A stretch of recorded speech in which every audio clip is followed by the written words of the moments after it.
first one, what these businesses have is one of the strategies of highly effective companies, they neutralise the 5 forces of competition. So you may have heard of Porter's 5 forces before. It's a tool that is, when used correctly, is a very powerful and effective tool. So I'll take you through those 5 forces of competition. So right at the heart, you have direct head-to-head competition, so rivalry amongst your existing competitors. That's the first and the heart of competitive forces. The second competitive force is the bargaining power of your suppliers. And if you're in service-based businesses, your suppliers under this context are your staff or your employees. In manufacturing, it may be components or parts or raw materials. So the bargaining power of suppliers, how strong is that and how does that affect your ability to succeed in business?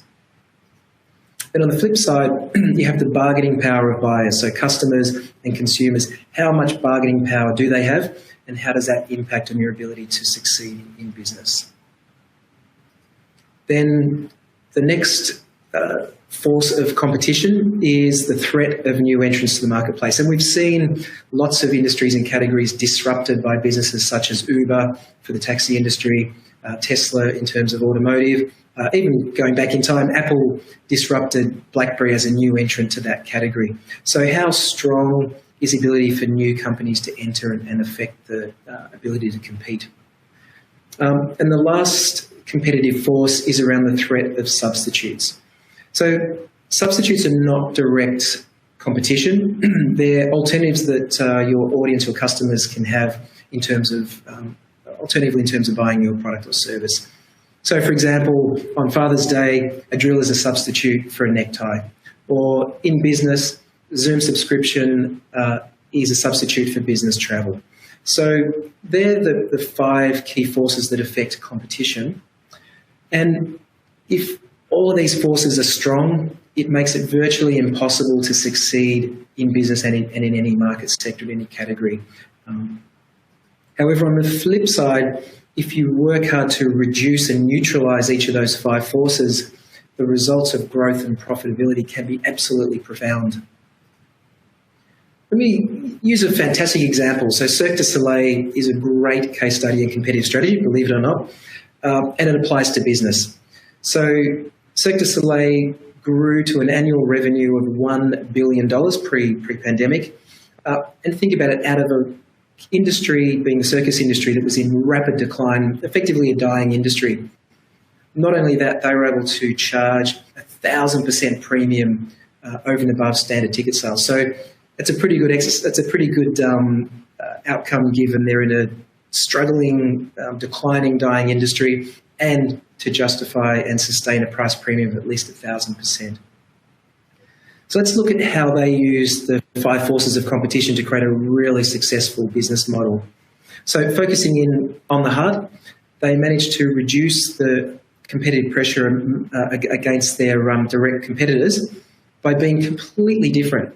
They created a completely different offer. They developed a clear and compelling value proposition, and they created what we call a blue ocean. So they almost created a category of their own, which meant they had no competition. In terms of bargaining power of their suppliers, and this was an absolute stroke of genius. They replaced the rare and draw card acts, so the bearded lady and the sword swallower and the lion tamer, who could pretty much name their price because they're in high demand and scarcity. So they replaced them with what we call faceless performers, which allowed them to tap into a global pool of gymnasts. They also leveraged the virtuous cycle of success. So as Cirque du Soleil became ubiquitous and successful and aspirational, then all of these gymnasts from around the world were just desperate to work at Cirque du Soleil, so therefore reducing their bargaining power. They reduced the bargaining power of buyers, of consumers and customers by, firstly, in another stroke of genius, instead of targeting kids and young families, they targeted affluent adults. Big game changer. They created a refined theatre environment to make it desirable. They curated the things that audience loved and cut the things they didn't like. And they leveraged the law of scarcity. So because that offer was so unique and so aligned and you couldn't get it anywhere else, they could again charge whatever they wanted.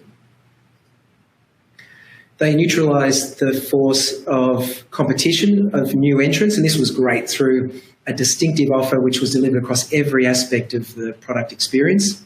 They delivered that consistently across all aspects and over time. And they leveraged the power of scale and ubiquity, so making them in every state, in every country, and having multiple performances across the year meant that it was virtually impossible for competitors to break in. A bit like the way Starbucks have a cafe on every single corner, it blocks competition.